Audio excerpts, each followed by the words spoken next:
This is TLV1.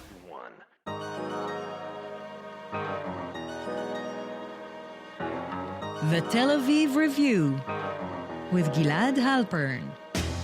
Hello and welcome to the Tel Aviv Review, a program dedicated to the word, to the thought and to debate, brought to you by the Van Leer Jerusalem Institute, which promotes humanistic, democratic and liberal values in the social discourse in Israel. I'm your host, Gilad Halpern, and every week I'll be engaging in close encounters of the intellectual kind with writers and scholars, or simply people of ideas of all types and vocations who have done something to make our lives a tad more interesting. My guest today is a professor of English at Princeton University.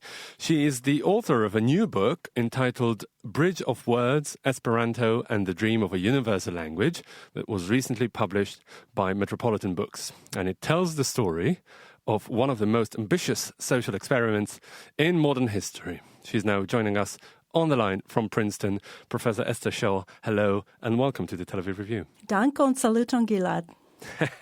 That never happened to me, but what should I answer? I said thank you and hello. All right.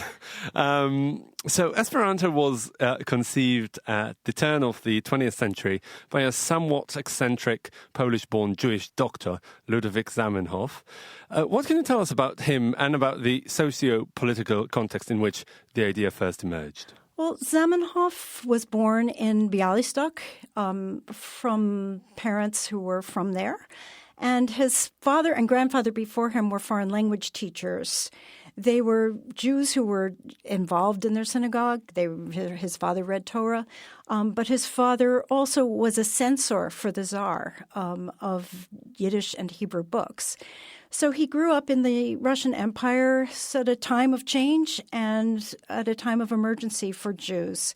The May laws of the early 1880s were just coincided with the years in which he was sent to Moscow for medical school. So he was part of the discussions about what the future for Jews in the Russian Empire would be. And his first choice was Zionism. He was a Zionist for several years, a very active one. He left Moscow to go back to Warsaw. I think his parents were anxious for his safety. And he became the go-to man for Chibat Zion in Warsaw, organizing and raising money and channeling money illegally to settlements in Palestine. It was about this time that he wrote an essay about a future Jewish state. And in his considered opinion, it should be on the banks of the Mississippi River because he said Palestine was a powder keg and Jews would be sapping all of their resources for a Jewish state on defense if they started a Jewish state in Palestine. I think he quickly... But then he turned his back on Zionism and became somewhat of a more assimilationist Jew in Europe. Well, I wouldn't say he was assimilationist. What he developed alongside Esperanto was a monotheistic religion called Hillelism. And in his mind, these were always joined ideas, Esperanto and Hillelism. He first published Esperanto in 1887, although we know he'd been working on it on and off for a decade, since the time he was 19 years old. He also, during his Zionist period, decided that Hebrew was a language, a cadaverous language, as he put it, and decided that Yiddish would be the language of a future Jewish state, and spent 2 years writing a grammar of Yiddish. So it wasn't until 1887 that he published his universal language, and a few years later he published a call to the Jews of Russia to join in this idea of an ethical monotheism that would renounce nationalism. He renounced the idea of Jewish chosenness. On the other hand, he was very sure that Jewish culture and the bonds that ethnicity provided were key to founding any future ethical community. So on the one hand... Mm-hmm. So you see his Zionism and his universalism as complementary rather than mutually exclusive? Well, no, he was kind of going back and forth for a while, which was how I first became interested in him. I was interested in Jews who were thinking about universalism and Jewish particularism in the 1880s, and he was one of these Jews. But as he put it, he crossed the Rubicon to universalism.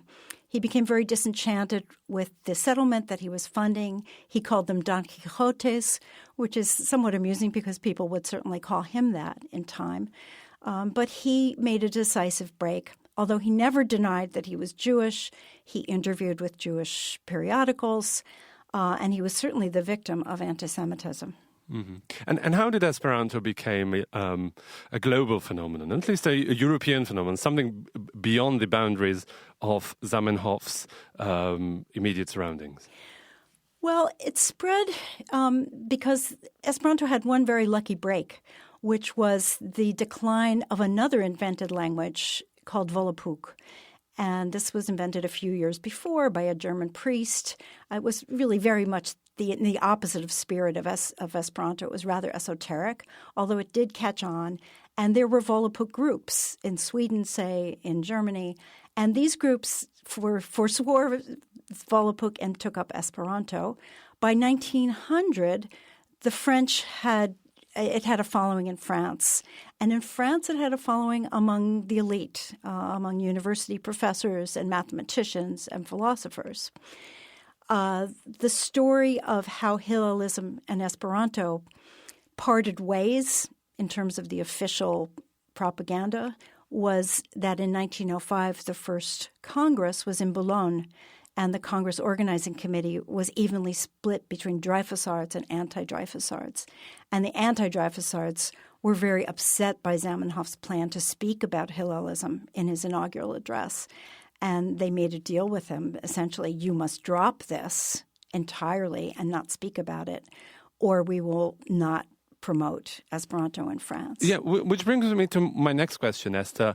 Did the fact that it was invented and championed by a Jew ever created a problem for the proponents of Esperanto? It is the early 20th century in Europe, a place where Jews weren't always welcome. True enough. Esperanto has always had a sort of Jewish coloring, and probably that's why it is not practiced very much in Arab countries, although there has been a very important Iranian presence going back to the 1920s.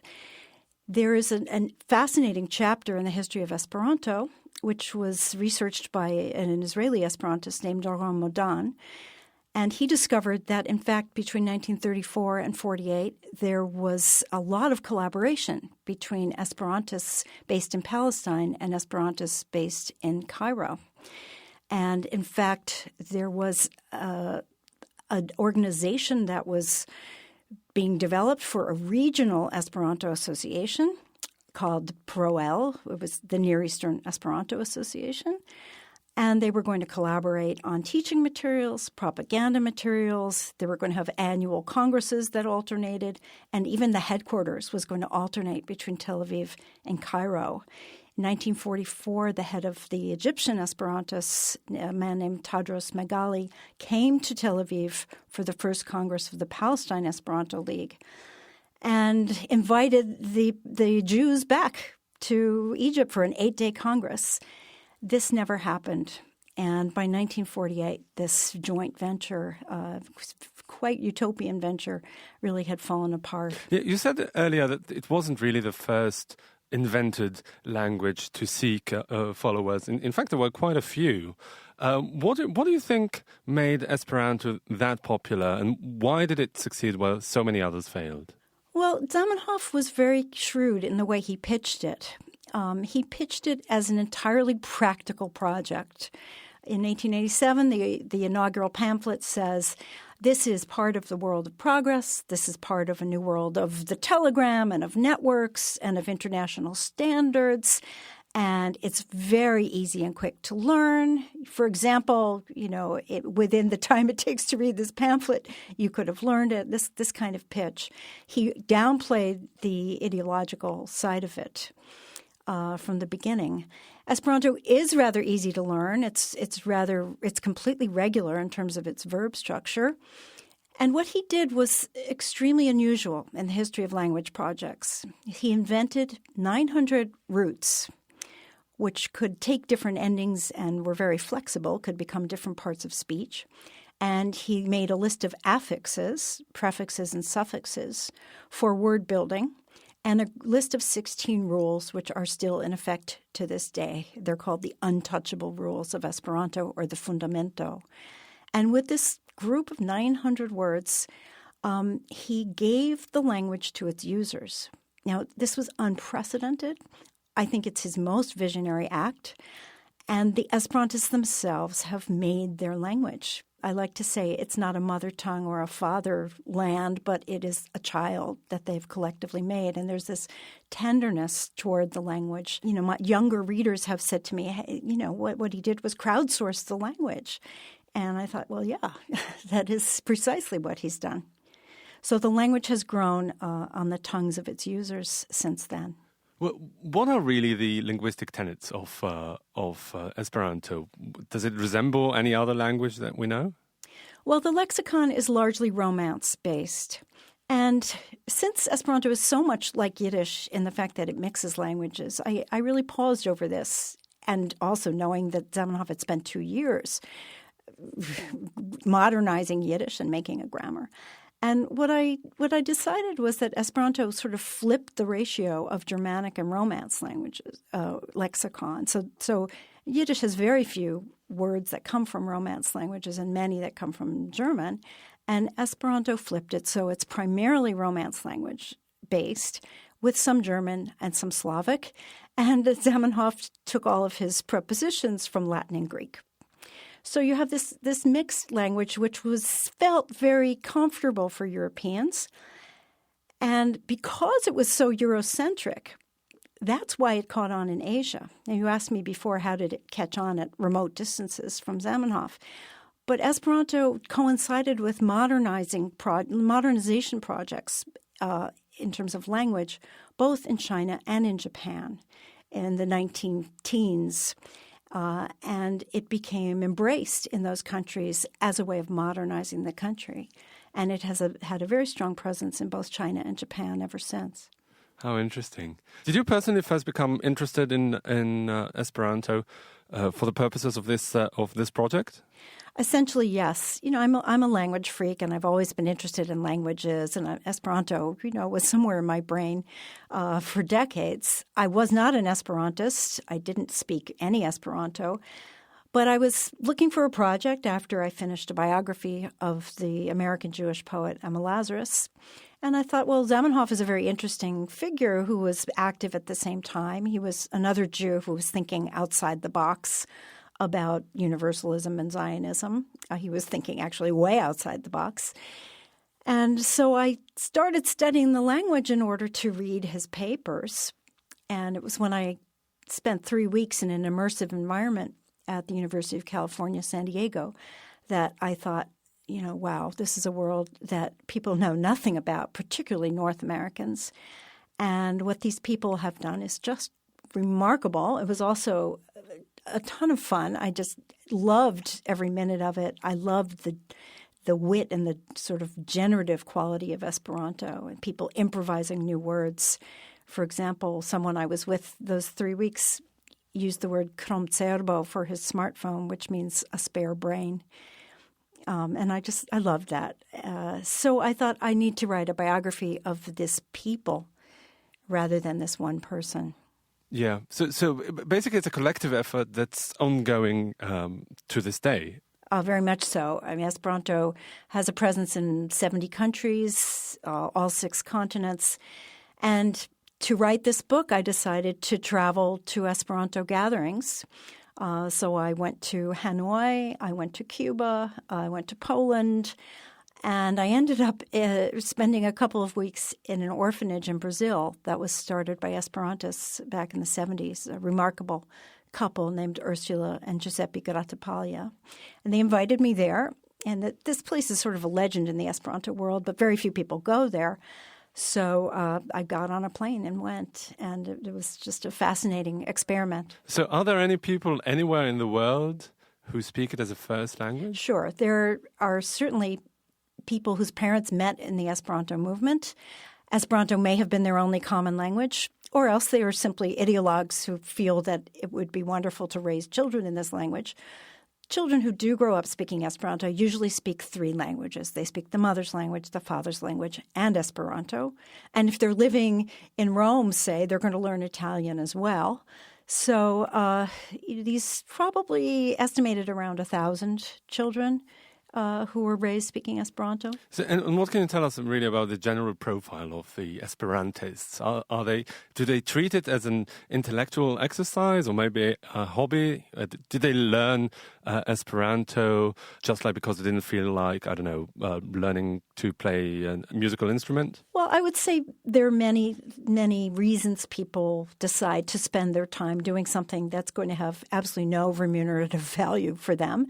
And in some circles is looked on askance as a kind of cult or a freak, a kind of flaky thing to do.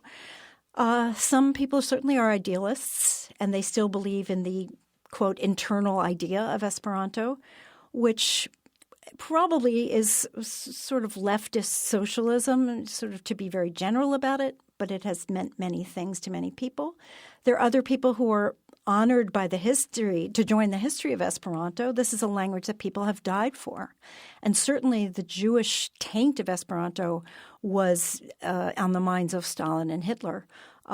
Stalin had the Esperantists shot in the 30s after collaborating with them for a few years on trying to Sovietize Western laborers' groups. Hitler had Zamenhof's own 3 children killed by special order, we know now from looking in the archives. So there are also people who are language freaks and who learn online. And this is something that's developed in the last 15, 20 years. There are wonderful websites. One is lernu.net, which has had 20 million visitors since it began in 2004. And more recently, Duolingo has a crackerjack Esperanto site. And in the first year, they had 500,000 people registered to learn Esperanto, which is astonishing. Now, most of those people probably never joined the Universal Esperanto Association, and the UEA has a lot of soul-searching to do, and it's doing it to try to think about how to remain relevant in a world where people aren't joining and are learning sort of online. But is there a hierarchical? So the Esperantists are not all one kind of people. They're not all one kind of people, but what they have in common, I think, is that there's a pleasure principle to Esperanto. You do it because you love it. It's not on your to-do list. Nobody's demanding it as a job requirement. Sure. You do it for sheer pleasure. But is there really a hierarchical structure here? You know, the center of global Esperanto, where the dictionaries are being written and decisions regarding the standardization of the language are being made? Well, there is the Universal Esperanto Association, which is the largest official Esperanto association, but not the only one. There is a more left-wing group called SAT, a national Esperantos group, which have always used Esperanto toward various left-wing agendas, including anarchism, etc. Universal Esperanto Association. And do they speak different dialects? No, they don't. There are different dialects, except to the extent that teenagers seem to do strange things with the language. Mainly there are sort of slangy verb uses that teenagers do. I wouldn't call it a dialect, but you can hear them doing different things, and there's a sort of in-group. So Esperanto is based in Rotterdam. I wouldn't call it hierarchical. There's an academy. It discusses words. It issues bulletins, but it doesn't make any binding decisions, unlike the Academy in Israel or in France. And it has a sense of humor about itself, I would say. Are there any places around the world where Esperanto has taken hold more than other places? Sure. I mean, it's always had a big following in Poland, and the Soviet Union supported Esperanto. So did the Chinese Communist Party. So there are concentrations in Shanghai, in Warsaw. Western Europe, there are a lot of Dutch Esperantists, French, and also Brazil has had a very lively Esperanto movement, which goes hand in hand in Brazil with Spiritism. The Spiritist movement has embraced Esperanto, so there's a big overlap there. The place that hasn't had a large following is in North America. probably for obvious reasons. North Americans don't find themselves in the position, or they think they're not in the position of having to be multilingual. And it's really the West Coast and the East Coast mostly in the U.S. Israel also has had a presence since 1908. A German doctor in the German hospital was the first Esperantist that we know in Israel. And there's a very lively Israeli movement full of extremely interesting people, some of whom are native-born Israelis, some of whom emigrated from the Soviet Union. It's a vital and interesting and lively group. And they convene once a year with a lot of Turkish Esperantists for a conference called the Middle Eastern Esperanto Congress. Because of the geographical proximity? Yes, right. Interesting. So you're more or less fluent in Esperanto. Can you just say a few words to give us a notion of what it sounds like? Certe.